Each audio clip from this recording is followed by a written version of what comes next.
North America, one of the fastest growing competitive regions in all of competitive Valorant. It has only been less than a year and there are already teams fighting for the title of best team in the world. Compared to Europe, there are many reasons you can say America is the best region in the world. The orgs that operate and fund the teams, the number of players in the competitive scene, the experience the players bring from other esports scenes are just a few but many reasons you can say North America has the best Valorant teams in the world right now. And today, we're going to be exploring just that. What is up, ProGuides family? It is your host, Sergeant Frost, and today we are going to be comparing the best Valorant teams in North America. But before we get into that, it's time for our question of the day. Today's question is, what professional Valorant team do you want to see win the First Strike North American tournament this winter? My favorites to win the tournament are Cloud9 and TSM. In my opinion, they seem like the most complete teams with solid rosters. But don't get me wrong, I'm also eager to see how the new 100 Thieves roster shapes up against some real competition. That much veteran CSGO experience can only lead to great things for that team. Let us know in the comment section down below your answer. Now let's get right into the video. First up on our list is the powerhouse TSM. With a total of 14 first place finishes in prize tournaments since the game's launch, it is without a doubt that TSM is on another level compared to the rest of the NA competition.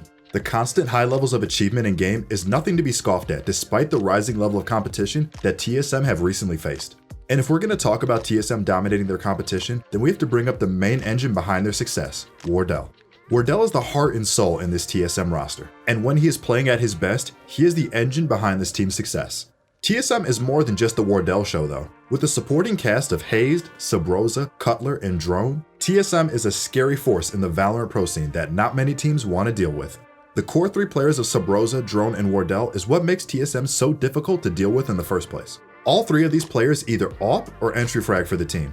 This means you will find them playing highly aggressive agents like Jett, Phoenix, Raze, and Reyna to allow them to do the heavy lifting in the fragging department for TSM.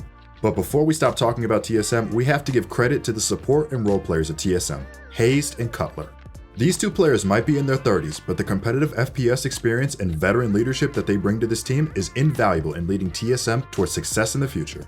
Both Hazed and Cutler do the dirty work for this team, often playing less favorable support agents like Cypher, Killjoy, Sage, and Smoke agents. Without Hazed and Cutler filling the support holes in TSM's roster, this team would not have near the amount of success they already have today. If you want more help learning about how you can improve your gameplay in Valorant like TSM players, make sure you check out ProGuides.com. You can quickly upload your gameplay VODs on our website, and we have coaches online 24/7 who will get back to you and help you on your journey towards improving in Valorant. ProGuides.com will teach you the necessary skills to rank up faster, enjoy the game more, and receive premium help from our online coaches. You can book a session whenever you need it according to your schedule. No more time being stuck in your elo. Head over to ProGuides.com to begin the journey to the rank of your dreams.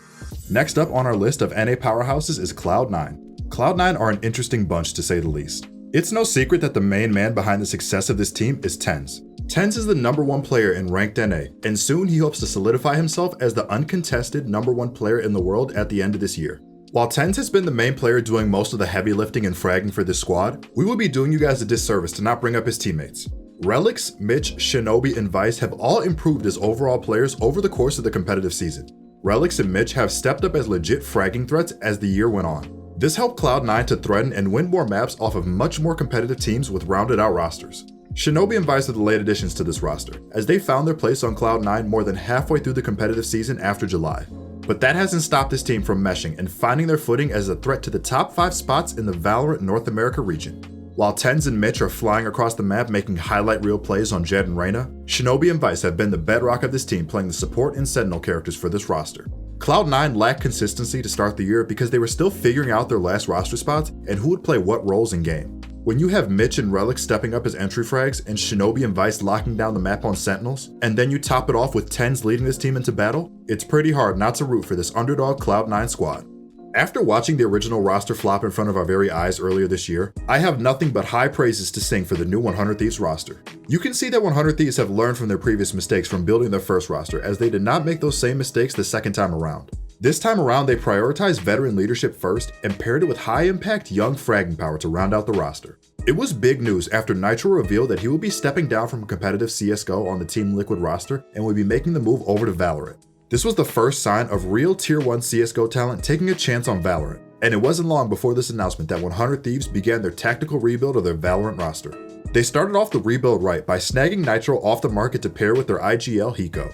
Their main goal was to build around these two players to craft a formidable roster to compete against the likes of Sentinels, TSM, and Cloud9. Shortly after Nitro was on the roster, 100 Thieves jumped at a second opportunity for veteran CSGO leadership and contracted Steel to the roster. The final pieces they needed were high-energy, young, entry-frag type players, and they made the smart decision to buy out the contracts of DiceyX and Asuna from Immortals. These are two well-known entry-frag players who are so young they are still in high school. These were the last two pieces 100 Thieves needed to compete as a well-rounded roster. So what do we think of this new team for the future? This roster was completed after the last most recent Valorant tournament, so we can only speculate what this roster will be able to do in the future. From what I know about these players, the core of Hiko, Nitro, and Steel will be a great trio of CSGO veteran leadership and tactical FPS minds leading this team into the future. We all have seen from years past how well these three players performed in their previous Counter-Strike careers. The main question marks for this team will be placed on the young gun teenage entry frags that they bought out from Immortals. After seeing these two players frag out against some of the best teams while playing on Immortals, I think the only direction these young players can go is up. They clearly show that even in their young age, they have the talent to compete with the best of them in North America. And when you couple their raw talent and abilities with the experienced minds of Hiko, Steel, and Nitro, only good things can happen for this roster. This team has had enough time to practice before the Valorant First Strike tournament coming this winter. We will see soon enough in qualifiers how this team will shake out. On paper, this can be a top 3 team in North America, no questions asked. But like with all rosters for competitive FPS games, there will be challenges that lie ahead for this team, and time will tell how they will stack up against the rest of North America's top Valorant teams. The future is bright for 100 Thieves. Now all we can do is sit back, wait, and watch. Sentinels may be the most surprising team to rise to the top of the scene in competitive Valorant in North America. This team was headlined with the announcement that the best North American Overwatch player of all time, Sinatra, would be jumping ship from Overwatch and making the career change over to Valorant. What ensued after that was a team that was created by a bunch of former Tier 2 CSGO players looking for an org in a new game. Soon after Sinatra was on the roster, then came Zoms, Shazam, and Sick over to Sentinels. After a few rough tournaments in May and June, this Sentinel squad did a full 180 with their in-game performance and rattled off several first-place finishes in online tournaments over the course of July and August. Sentinels began their year getting beat up on by low-level teams finishing in 5th through 8th place range for a few months. But after the acquisition of Dapper, this squad hit their peak, dominating every team they played, and they made it look easy in the process.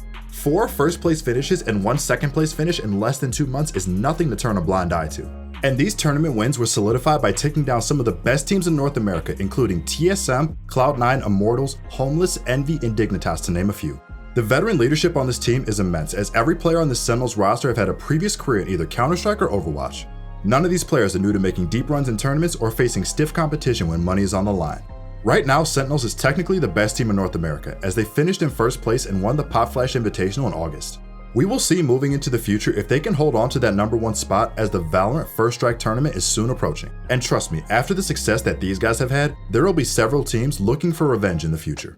Andibox are a giant question mark in the North American Valorant scene. They are under the same org umbrella as New York Excelsiors from Overwatch and New York Subliners from the COD League. This team will have some big shoes to fill to keep up with the high brand reputation that the premier New York gaming organization possesses. This roster is comprised of Android, Ye, Seb, and Boy.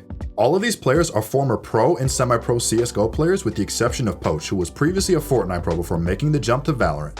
Ambox, while a very unknown team at the moment, have the potential to be a formidable competitor in the Tier 1 Valorant scene. With 4 CSGO veterans and a high-profile former Fortnite competitor, this team is no stranger to high-level competition and playing against tough competition in online tournaments. Over time, we will learn more about Ambox and how they shape up against North American competition in the future. But until the next tournament, all we can do is wait and see if this team has what it takes. Finishing up our comparison list, we have GENG. GENG found success earlier this year when the Valorant competitive scene first started in North America. After finishing in first place for the T1 Invitational, Pittsburgh Knights Tournament, and Pulse Invitational, things were looking up for this young GENG squad. After mid-July, this team hit a skid and found several early exits in multiple tournaments and have not been able to replicate the success they found in June when this game launched. This team is more than worthy of being a top contender in North America though. With a roster comprised of GMD, Hwin, Mikhail, Player One, and Sean, all of these players are formerly from CSGO and have years of experience behind them. But in my opinion, GENG just started to face tougher competition as several new teams popped up throughout the summer and started to give them a run for their money. This roster stacks up nicely though on an individual level, with GMD, Mikhail, and Player One being high KD main fraggers that do the hard work for this team, and Sean and Hwin are great role players for being AWPers and support Sentinel players. But this team will need to find a new identity as the competition will only get harder over time as the First Strike tournament approaches this winter.